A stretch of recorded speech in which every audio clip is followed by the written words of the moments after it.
अस्सलाम वालेकुम नाज़रीन, मैं हूँ आपकी मेज़बान नाइला भट्टी और नजर डालते हैं आज की अहम तरीन खबरों पर। सियालकोट शाहिद रियाज की रिपोर्ट के मुताबिक all Pakistan writers welfare association के ज़ेर-ए-एहतमाम और कारवां कलम राइटर फोरम पाकिस्तान की मेज़बानी में अफवाह अदबी कॉन्फ्रेंस मुकामी होटल में मुनक्किद हुई। आगाज़ तिलावत कलाम पाक और नात रसूल मकबूल सल्लल्लाहु अलैहि वसल्लम से हुआ। डिविजनल सदर तंजीमुल अखवान पाकिस्तान अब्दुल हमीद छीना एडवोकेट ने जिक्र कल्बी की अहमियत और अफादियत पर रोशनी डाली। चेयरमैन अफवाह जुबैर अहमद अंसारी ने इंसान की दुनिया में आने का मकसद और आखिरत के लिए खुद को तैयार करने पर मुफस्सिल गुफ्तगू की तकरीब से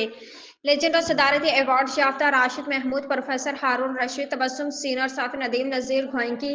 लायन क्लब के सदर उमर सलीम घुमन, बानी अफवाह MM अली, वाइस चेयरमैन हाफिज मोहम्मद जाहिद, मरकजी सदर समीना ताहिर भट्ट, जनरल सेक्रेटरी मदीहा कमल, सदर पंजाब रेहाना उस्मानी, हेल्थ एडवाइजर डॉक्टर अनमपुरी, कारवान कलम के चेयरपर्सन सोबिया राजपूत व दीगर ने इजहार ख्याल करते हुए अपने अपने शबा के हवाले से नौजवान लिखारियों को इस्लाही लेक्चर दिए। इस मौका पर सहाफ़ियों जिनमें सीनियर तरीन सहाफ़ी anchor person doctor Mohammad Amin Raza Mughal of Daska, doctor Mohammad Nadeem Malik, bureau chief Baaghi TV Sialkot Shahid Riaz, Khurram Mir मरकजी चेयरमैन प्रोफेशनल प्रिंट और electronic media association, Ishtiaq Mehar, Asif Sethi, Mirza Irfan Ali समेत मुख्तलिफ मकतबा फ़िक्र से ताल्लुक़ रखने वाली शख्सियात को अवार्ड्स दिए गए, जबकि शुरा में सर्टिफिकेट तकसीम किए गए। तकरीब में सीनियर सहाफ़ी, मोटिवेशनल स्पीकर्स, शरह कालम निगारों समेत मर्द व ख़वातीन की कसीर तादाद शरीक थी।